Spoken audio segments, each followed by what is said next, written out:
Hello everyone, मैं आप सभी का अपने चैनल स्पेशल रीड में स्वागत करती हूँ। आज की क्लास के अंतर्गत हम लोग पढ़ने वाले हैं मुगल साम्राज्य के बारे में, जो कि हम लोगों को पढ़ना है चैप्टर 4 में।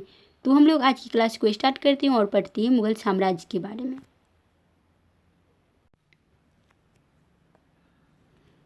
मुगल साम्राज्य मध्यकाल में किसी भी शासक के लिए भारतीय उपमहाद्वीप जैसे बड़े क्षेत्र पर, जहाँ लोगों एवं संस्कृतियों में इतनी अधिक विविधताएं हो, शासन कर पाना अत्यंत ही कठिन कार्य था। तो मध्यकाल में किसी भी शासक वर्ग के लिए भारतीय उपमहाद्वीप जैसे बड़े क्षेत्र पर शासन कर पाना काफ़ी कठिन कार्य था, क्योंकि यहाँ के लोगों में काफ़ी विविधताएं थी और संस्कृतियाँ भी अलग अलग तरह की थी। तो इसलिए शासक के लिए शासन कर पाना काफ़ी कठिन कार्य था। अपने पूर्ववर्तियों के विपरीत मुगलों ने एक साम्राज्य की स्थापना की और वह कार्य पूरा किया, जो अब तक केवल छोटी अवधियों के लिए ही संभव जान पड़ता था।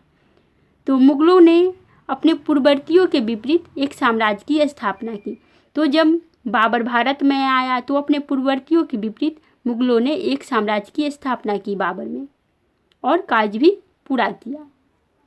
पूर्ववर्ती यानी कि जब तैमूरलंग आया तो भारत में लूटपाट करके यहाँ से वापस चला गया अपने स्वदेश को, और बाबर आया तो एक साम्राज्य की स्थापना की और कार्य भी करना स्टार्ट कर दिया।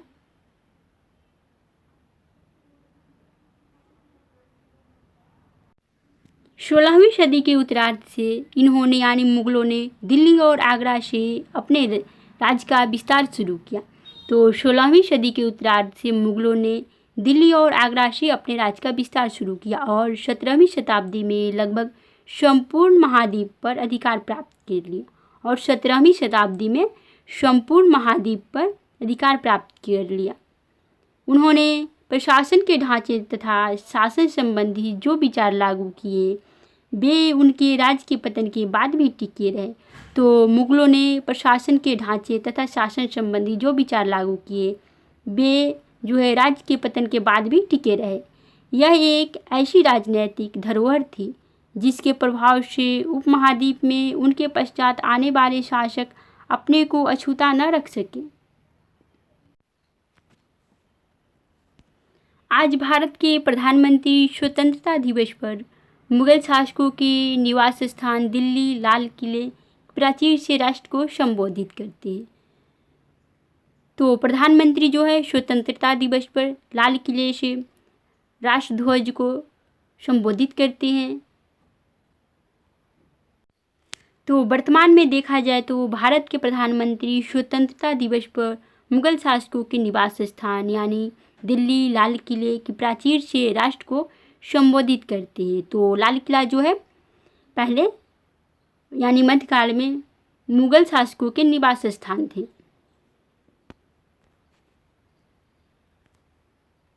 तो अब हम लोग पढ़ेंगे मुगल कौन थे इसके बारे में।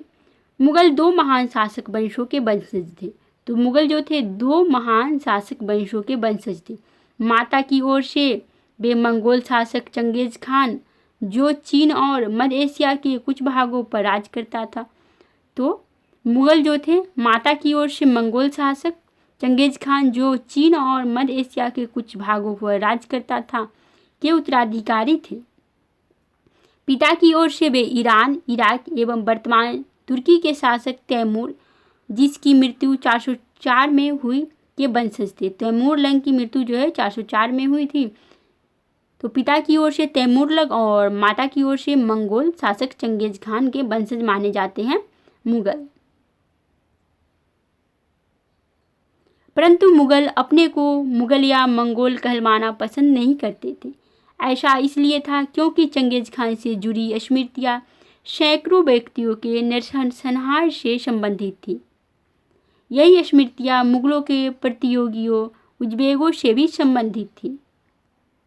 दूसरी तरफ मुगल तैमूर के वंशज होने पर गर्व का अनुभव करते थे, ज़्यादा इसलिए क्योंकि उनके इस महान पूर्वज ने 1398 में दिल्ली पर कब्जा कर लिया था। तो तैमूरलंग जो था 1398 में दिल्ली पर कब्जा कर लिया था।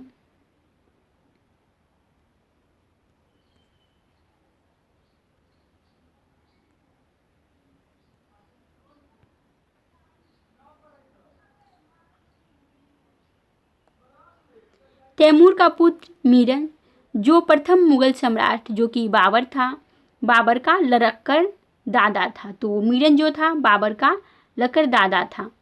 तैमूर का पुत्र मीरन जो था बाबर का लड़कर दादा था, जो प्रथम मुगल वंश का संस्थापक माना जाता है बाबर।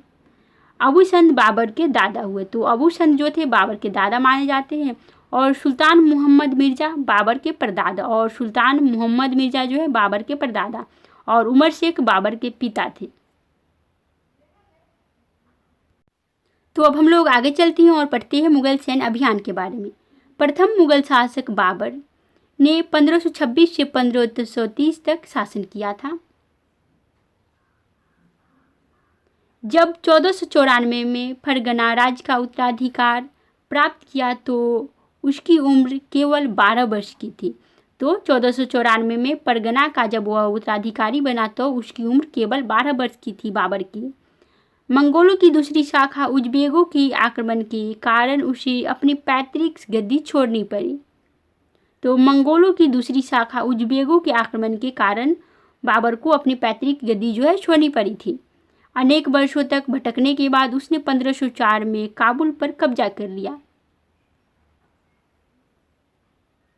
उसने 1526 में दिल्ली के सुल्तान इब्राहिम लोदी को पानीपत में हराया। तो 1526 में बाबर ने पानीपत के प्रथम युद्ध में दिल्ली के सुल्तान इब्राहिम लोदी जो कि लोदी वंश का अंतिम शासक था उसे हराया और दिल्ली आगरा को अपने कब्जे में कर लिया। 1526 में पानीपत युद्ध के बाद दिल्ली और आगरा को अपने कब्जे में बाबर ने कर लिया था।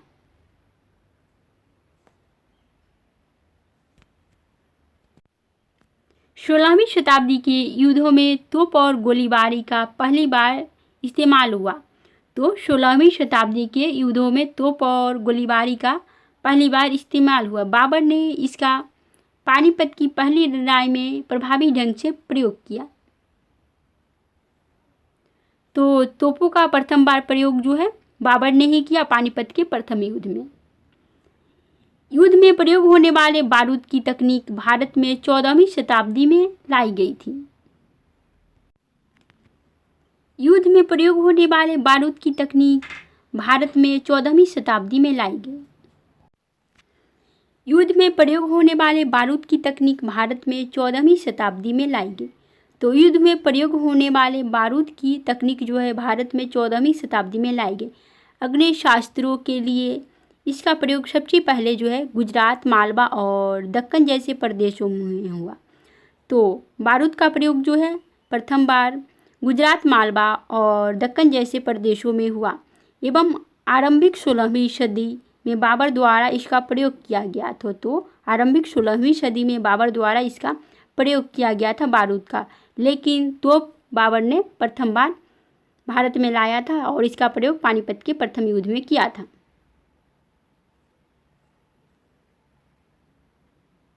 तो अब हम लोग पढ़ेंगे मुगल सम्राट के बारे में, उनके प्रमुख अभियान और घटनाएं के बारे में पढ़ते हैं।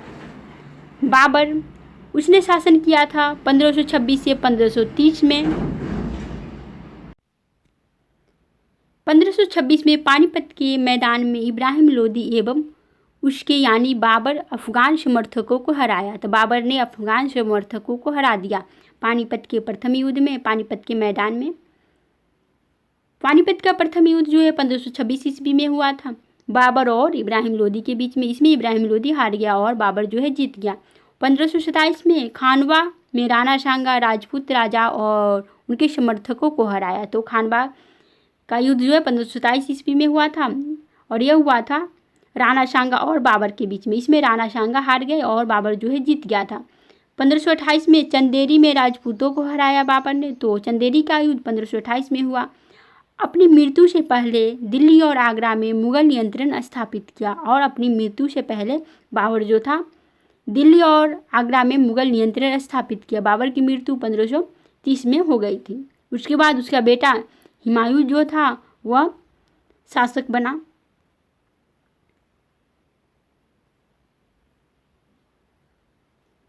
बाबर मरने से पहले अपनी वसीयत बना गया था। तो अब हम लोग देखते हैं हुमायूं का शासनकाल। हुमायूं 1530 से 1540 तक शासन किया था उसके बाद 1555 से 1556 तक शासन किया। हुमायूं ने अपने पिता की वसीयत के अनुसार जायदाद का बंटवारा किया। तो बाबर जो था अपने मरने से पहले अपनी वसीयत बना लिया था। तो हुमायूं ने अपने पिता की वसीयत के अनुसार ही जायदाद का बंटवारा किया था। प्रत्येक भाई को एक एक प्रांत मिला, तो प्रत्येक भाई को उसने एक एक प्रांत दिया। उसके भाई मिर्जा कामरान की महत्वाकांक्षाओं के कारण हुमायूं अपने अफगान प्रतिद्वंदियों के सामने फीका पड़ गया। तो बाबर के 4 बेटे थे, इसमें कामरान भी था। तो उसके भाई यानी हुमायूं के भाई मिर्जा कामरान की महत्वाकांक्षाओं के कारण हुमायूं अपने अफगान प्रतिद्वंदियों के सामने जो है फीका पड़ गया था। शेर खान ने हुमायूं को 2 बार हराया, 1539 में चौसा के युद्ध में और 1540 में कन्नौज में। तो शेर खान ने हुमायूं को 2 बार हराया था, प्रथम बार चौसा के युद्ध में और कन्नौज के युद्ध में। इन पराजयों ने उसे ईरान की ओर भागने को बाध्य किया। तो हुमायूं जो था ईरान की ओर भाग गया कन्नौज के युद्ध के बाद, क्योंकि कन्नौज के युद्ध में हुमायूं जो हार गया और शेरशाह जीत गया था। ईरान में हुमायूं ने सफाविद शाह की मदद ली। तो ईरान में हुमायूं ने किसकी मदद ली? सफाविद शाह की मदद ली। उसने 1555 में दिल्ली पर पुनः कब्जा कर लिया। तो हुमायूं 1555 में दिल्ली पर पुनः कब्जा कर लिया था, परंतु उससे अगले वर्ष इस इमारत में एक दुर्घटना में उसकी मृत्यु हो गई। तो 1556 में हुमायूं की मृत्यु हो गई।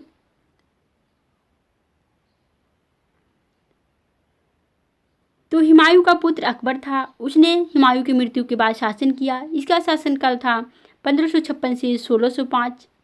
13 वर्ष की अल्पायु में अकबर सम्राट बना। तो 13 वर्ष की अल्पायु में अकबर जो है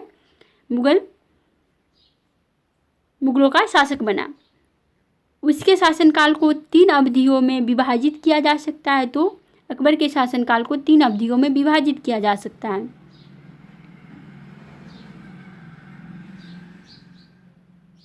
फर्स्ट है 1556 और 1570 के मध्य अकबर अपने संरक्षक यानी बैरम खान और अपने घरेलू कर्मचारियों से स्वतंत्र हो गया। तो 1556 और 1570 के मध्य अकबर अपने संरक्षक यानी उनके संरक्षक थे बैरम खान और अपने घरेलू कर्मचारियों से स्वतंत्र हो गया था।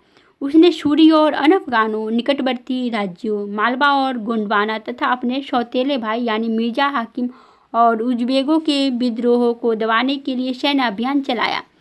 1568 में सिसोदिया की राजधानी चित्तौड़ और 1569 में रणथंभौर पर कब्जा कर लिया था। तो 1568 में सिसोदिया की राजधानी थी चित्तौड़। तो सिसोदिया वंश की राजधानी थी चित्तौड़। महाराणा प्रताप जिसके अंतर्गत आते हैं। तो महाराणा प्रताप और अकबर के बीच में युद्ध हुआ था और 1569 में रणथंभौर पर कब्जा कर लिया था अकबर ने। 1570 और 1585 के मध्य गुजरात के विरुद्ध सैनिक अभियान हुए। इन अभियानों के पश्चात उसने पूर्व में बिहार, बंगाल और उड़ीसा में अभियान चलाए, जिन्हें 1579 से 80 में मिर्जा हाकिम के पक्ष में हुए विद्रोह ने और जटिल कर दिया। तो 3 भागों में बांटा गया 1556 और 1570 के बीच। फिर बांटा गया 1570 और 1585 सेकेंड, फर्स्ट, सेकेंड और थर्ड में बांटा गया। 1585 से 1605। 1605 में बाबर की मृत्यु हो गई थी।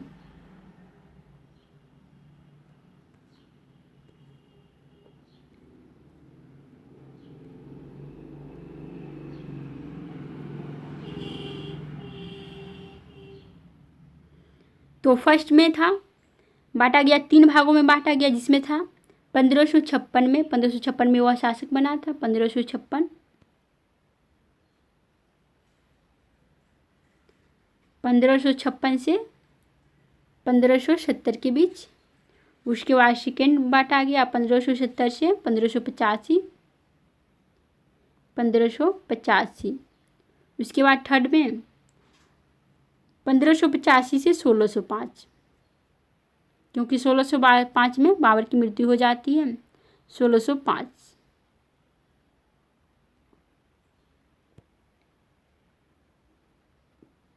1585 से 1605 के मध्य अकबर के साम्राज्य का विस्तार हुआ।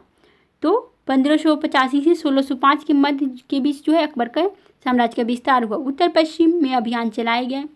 सफ़ाविदों को हराकर कांधार पर कब्जा किया गया और कश्मीर को भी जोड़ लिया गया। मिर्ज़ा हाकिम की मृत्यु के पश्चात काबुल को भी उसने अपने राज में मिला लिया। तो मिर्ज़ा हाकिम की मृत्यु के पश्चात जो है काबुल को भी अकबर ने अपने साम्राज्य में मिला लिया। दक्कन में अभियानों को शुरुआत हुई तो दक्कन से अभियानों की शुरुआत हुई तो दक्कन में अभियानों की शुरुआत हुई और बरार खानदेश और अहमदनगर के कुछ हिस्सों को भी उसने अपने राज्य में मिला लिया। तो दक्कन में भी अभियानों की शुरुआत हुई और बरार खानदेश और अहमदनगर के कुछ हिस्सों को भी उसने अपने राज्य में मिला लिया। अपने शासन के अंतिम वर्षों में अकबर की सत्ता राजकुमार सलीम के विद्रोह के कारण लड़खड़ाई। तो सलीम जो था उसका पुत्र था, सलीम को जहांगीर भी कहा जाता है, जिसे हम लोग आगे चल के जहांगीर के बारे में पढ़ेंगे। तो जहांगीर के नाम से जानते हैं हम लोग। यही सलीम आगे चलकर सम्राट जहांगीर कहलाए। तो यही सलीम जो था आगे चलकर सम्राट जहांगीर कहलाए। तो अब हम लोग देखेंगे जहांगीर के शासनकाल।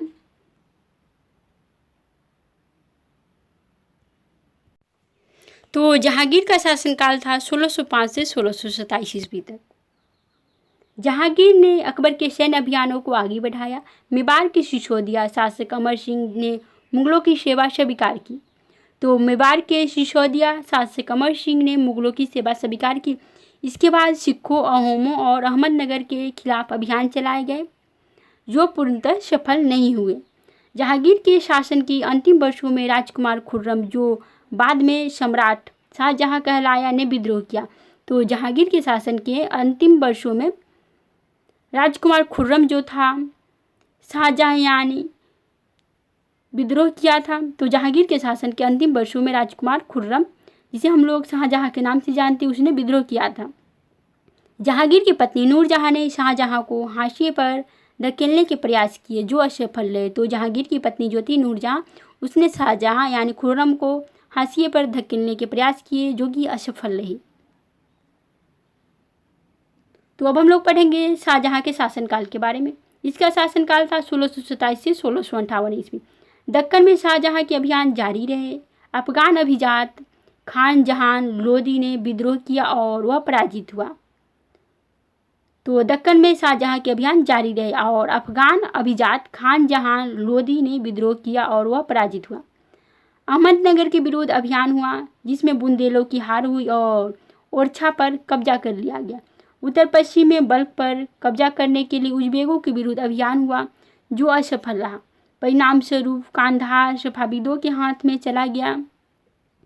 1632 में अंततः अहमदनगर को मुगलों के राज में मिला लिया गया और बीजापुर की सेनाओं ने सुलह के लिए निवेदन किया। 1557 से 58 में शाहजहां के पुत्रों के बीच उत्तराधिकारी को लेकर झगड़ा हो गया। तो 1557 से 58 में शाहजहां के पुत्रों के बीच उत्तराधिकारी को लेकर झगड़ा शुरू हो गया। इसमें औरंगजेब की विजय हुई और दारा शिकोह समेत उसके तीनों भाइयों को मौत के घाट उतार दिया गया। औरंगजेब ने उतार दिया मौत के घाट और शाहजहां को उसकी शेष जिंदगी के लिए आगरा में कैद कर लिया गया। तो शाहजहां को औरंगजेब ने कैद कर लिया था, परंतु शाहजहां जो था दारा शिकोह को अपना उत्तराधिकारी बनाना चाहता था, परंतु औरंगजेब ने नहीं होने दिया। उसने सभी भाइयों को मौत के घाट उतार दिया और स्वयं राजा बन गया और शाहजहां को कैद कर लिया गया।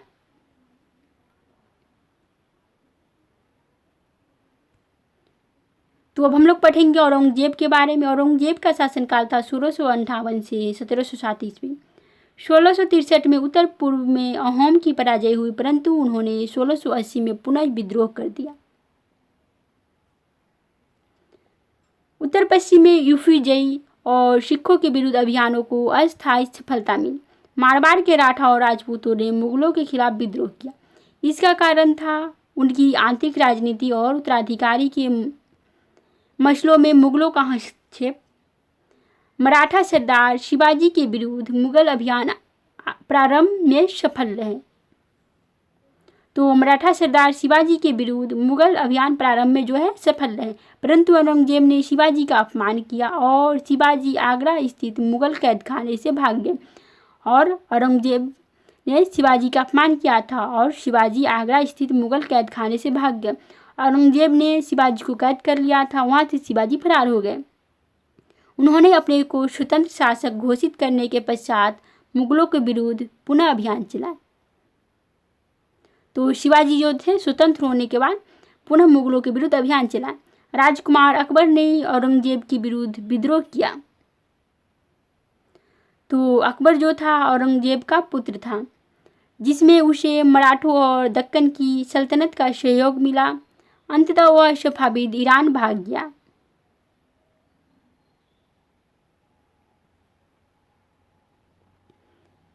अकबर के विद्रोह के पश्चात औरंगजेब ने दक्कन के शासकों के विरुद्ध सेनाएं भेजी। 1658 में बीजापुर और 1687 में गोलकुंडा को मुगलों ने अपने राज्य में मिला लिया। 1698 में औरंगजेब ने दक्कन में मराठों और छापामार पद्धति का उपयोग कर रहे थे के विरुद्ध अभियान का प्रबंध स्वयं किया। तो 1698 में औरंगजेब ने दक्कन में मराठों जो छापामार पद्धति का उपयोग कर रहे थे, तो शिवाजी वह मराठा साम्राज्य के अंतर्गत ही थे और वो छापामार युद्ध पद्धति करते थे, छापा मारते थे बार बार औरंगजेब के खिलाफ।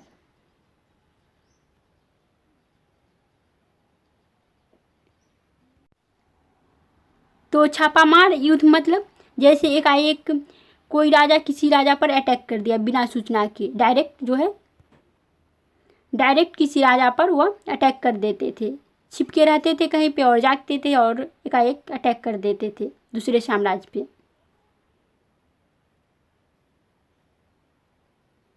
औरंगजेब को उत्तर भारत में सिखों, जाटों और सतनामियों, उत्तर पूर्व में अहोमों और दक्कन में मराठों के विद्रोहों का सामना करना पड़ा।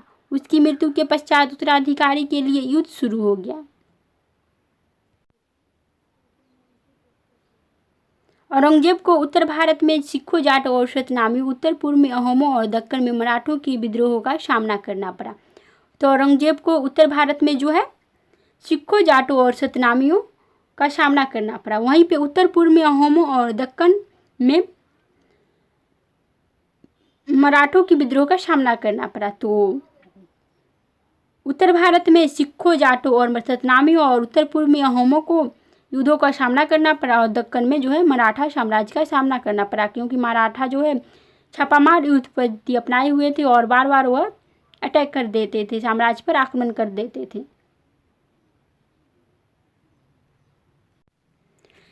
तो आज के लिए इतना ही रहेगा, फिर मिलेंगे नेक्स्ट वीडियो में, क्योंकि आज हम लोग चैप्टर 4 का पार्ट 1 पढ़ रहे थे। फिर नेक्स्ट वीडियो में हम लोग चैप्टर 4 का पार्ट 2 पढ़ेंगे। तो आप लोग चैनल को सब्सक्राइब जरूर कर लीजिएगा, जिससे आप लोगों को नोटिफिकेशन मिलता रहेगा।